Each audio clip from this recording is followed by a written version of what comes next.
Good evening and welcome to the January 9th Cabarrus County Board of Education work session. I'd like to recognize our board members, Sam Treadaway, Keisha Sandage, Tim Furr, our superintendent, Dr. John Kapicki, our vice chair, Rob Walter, Laura Lindsay, Pam Escobar, and Christy Williams, our board clerk, as well as our CCS leadership team that is here.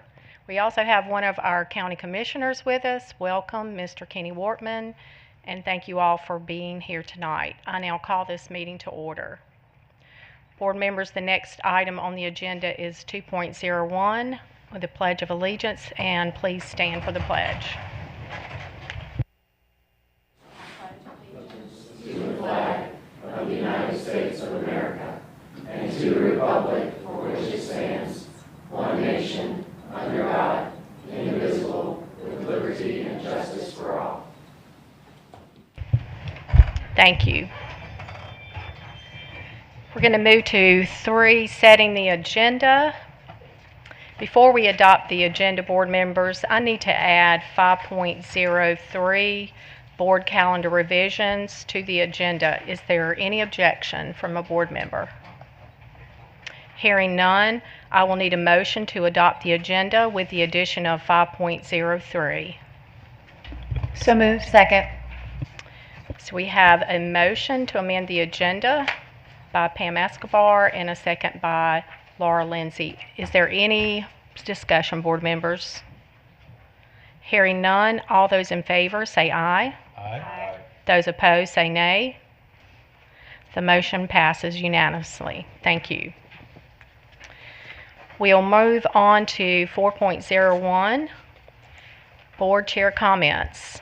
I wanted to recognize that today is Law Enforcement Appreciation Day. We'd like to say thank you to all our SROs that serve in our schools, as well as those that are here at the meeting tonight. Kim Bond and Brian Hines, thank you for your service to our school.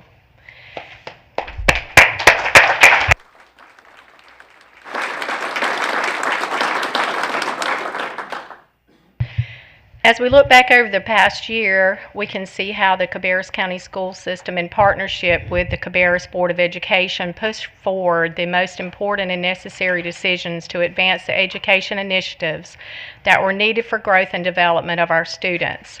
Here's just a short list of those achievements. We had the naming and start of the new Cabarrus Health Science Institute in collaboration with the Cabarrus College of Health Sciences and Atrium Health. We had additional bathroom facilities at West Cabarrus High School at their auxiliary fields. We had the construction, completion, and opening of Roberta Road Middle School. We had a school parking lot replacements and additions to Mount Pleasant High School and Concord Middle School. We also worked with our financial team to adopt and improve the district budget. We had the adoption of the CCS transportation and North Carolina DPI safety pilot program within our buses, the SRO contract for student safety, our beginning teacher support plan, our Concord High School culinary arts teaching kitchen renovation, J.M. Robinson and Concord High School track resurfacing. We had an RFP for our district realignment, the start of our R. Brown McAllister construction project, and adoption of the early start school calendar. The board appreciates and applauds the hard work and efforts of all of the district leaders and their teams for 2022, and we would just like to stand and say thank you.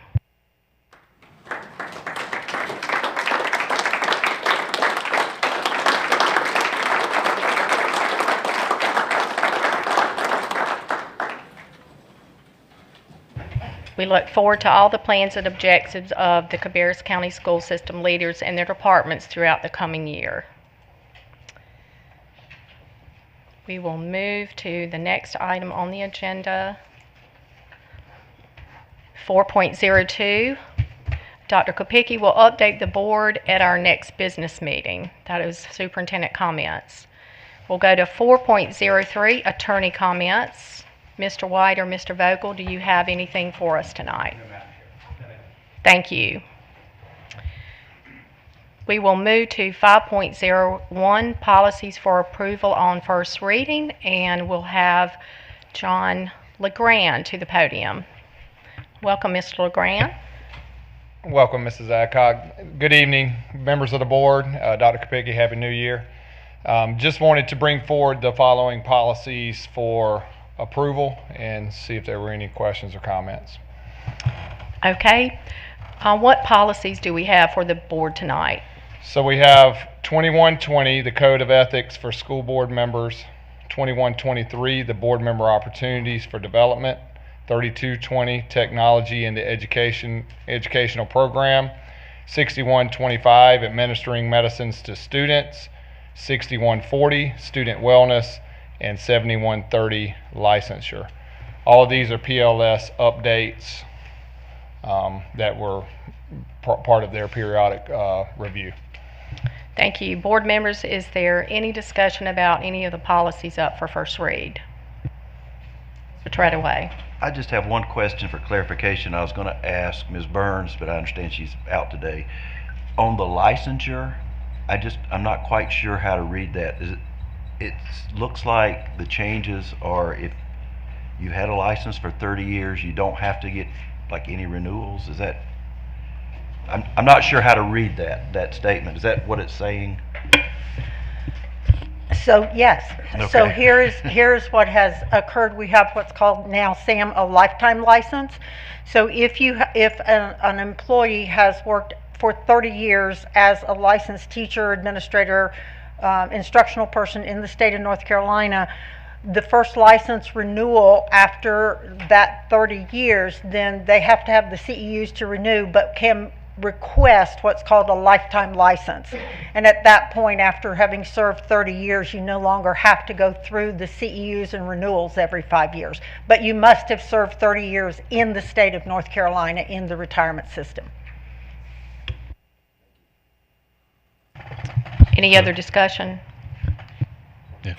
Along those lines, question somewhere right above F, it says, although the lifetime license holders do not have to complete continuing education credits to maintain the licensure, the superintendent may require them to participate in professional development opportunities as a condition of employment. Are we doing that, or that's new? So are we requiring that, or we're not? This is we have very few people who have applied for it. And I'll be honest, I'll apply for it in June. So I did make that decision. So we probably have very few. I think that this is an update that we use these people for interims or for fill-ins, and I don't think that we have made a policy on that. However, they are always invited to any kind of professional development. We often have retirees that attend if they are people who continue to work in the school system to fill in for maternity leaves or for assistant principals. But we're not going to make a requirement for the continuation of employment. Right. We don't have an absolute requirement for them to keep that license. It would depend on how much they're working in the district. If someone comes and subs for a teacher, I'm not sure I would ask them to take. Maybe we should give that some more thought and clarify that in this addition, just so it's clear. Well, I think what's there is what's the recommended verbiage. Right. I mean, you're just taking what the state tells you to put in there, but how does it apply to us, and what is our intention? That's all for that one. Okay. I had two other ones. Okay. Go ahead. The next one had to do with. Got to give me a second to bring it up, sorry.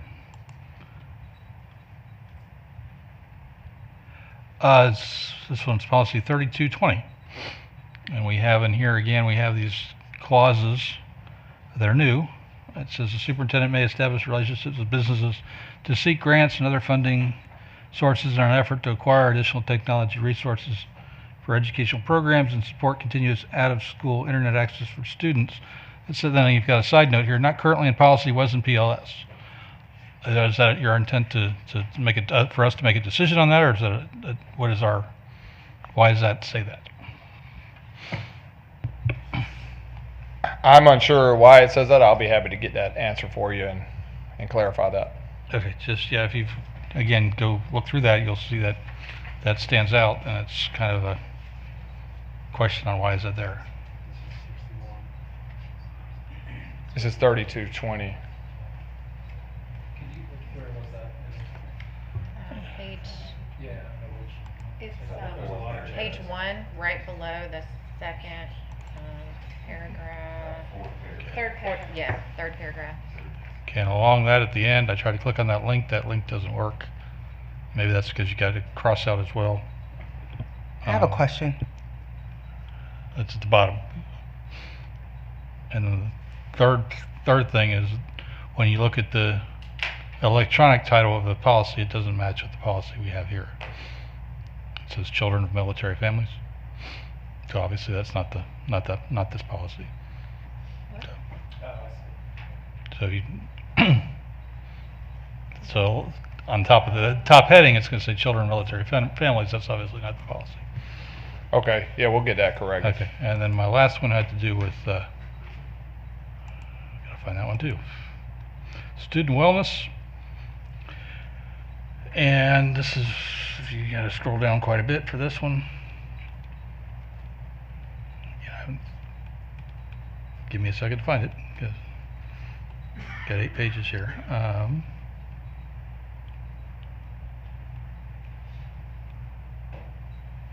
Or you can come back to me, I'll find it. Okay, Ms. Sandage. I was just going to say, it seems appropriate that Sue Burns is not here and we may not have the answers to these questions as a result of that. I just didn't want to take up too much time on things that we can't answer. Are we able to answer any of those questions tonight? Well, if possibly we could answer them just as the licensure question was answered, or if there are questions that we can clarify for you before next week, if you want to ask those questions now, even if we don't have the answer here right now, we could get it to you so that you'll have that information prior to next week. And were we able to send questions ahead of time? Yes. To get these answered? Okay, thank you. And can I finish? Last one is 6140. This is on page 4, and there's an inconsistency here that think we should strike.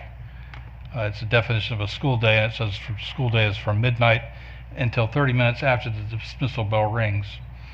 I think that causes some issues. Certainly not consistent with what a real school day is, and I'd like to see that struck. So, Mr. Walter, what would you like to do with the policies? Would you like us to leave them off the consent agenda, put them on action? Well, the only one I really have an issue here with is 6140, so that one I'd like to see on action. The other ones we can get our answers next week. Okay. Yeah, if I could just clarify on the 6140 that midnight to 30 minutes after dismissal is addressing the non-compete clause for our cafeteria. In other words, we can't sell food on the campus that is not from the cafeteria from midnight until after 30 minutes after dismissal. So there's a policy that says that specifically. Can you kind of email that to me? I'd like to see that. Sure. Okay, so Mr. Walter, do you still want us to put 6140? Yes, please. Okay. And I'd like to pull 2120 just because I think it would be nice for us to read aloud the change during our meeting. I don't have a problem with it. I just think the public should hear it.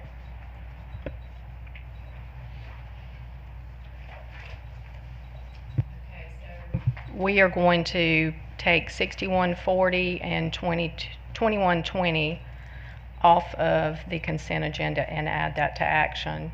Is there anything else? Okay, thank you. Thank you. Okay, I want to back up and I failed to recognize our Teacher of the Year, and I want to go back and just say hello to Angie McLean, and we really apologize, or I apologize for not recognizing you, but welcome tonight. So thank you for being here. Congratulations.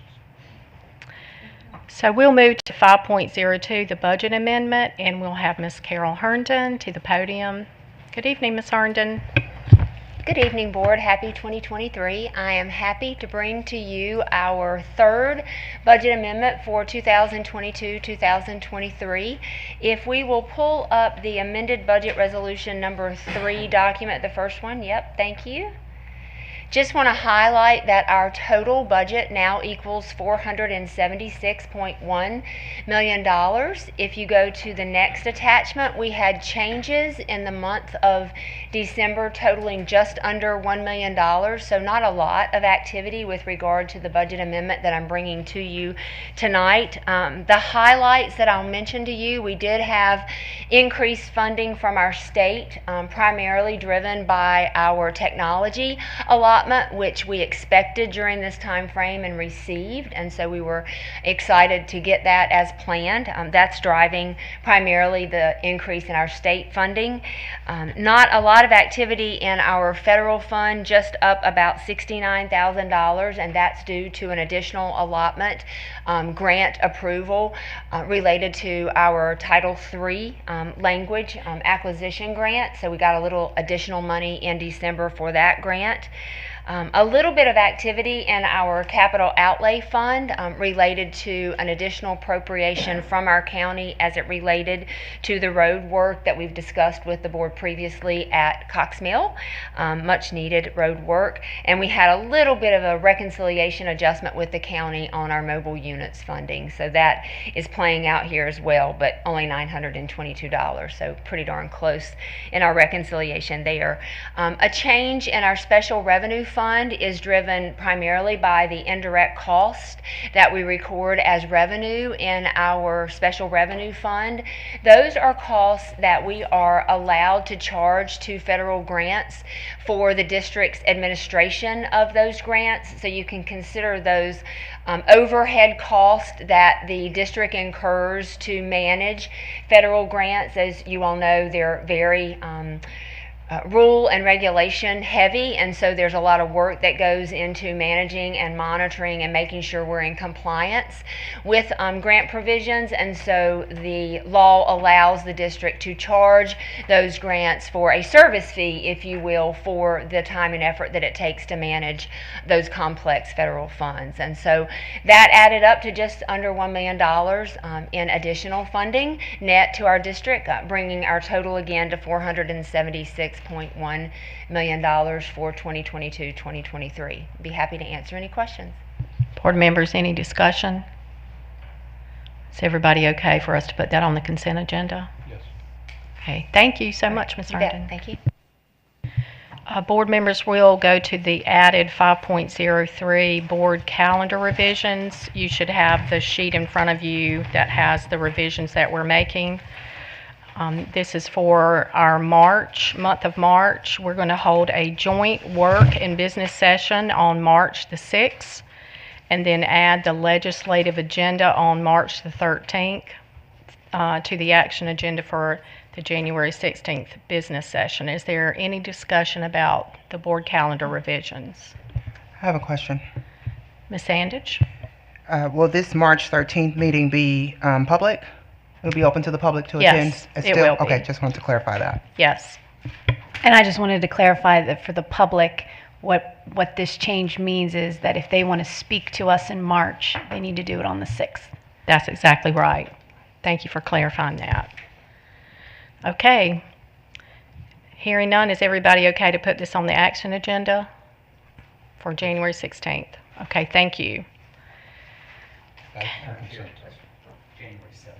Sorry, 17th. You want on consent? So we'll put that on the consent agenda. Thank you. Okay, at this time, board members, I need a motion to convene in closed session to consult with an attorney and preserve the attorney-client privilege pursuant to General Statute 143-318-11A3, and to consider confidential personal matters pursuant to General Statute 143-318-11A6. So moved. Second. We have a motion by Ms. Sandage and a second by Ms. Lindsay. All those in favor to convene in closed session, please say aye. Aye. Those opposed? Hearing none, the motion to convene in closed session has passed. Thank you to everyone for being part of our January 9th work session.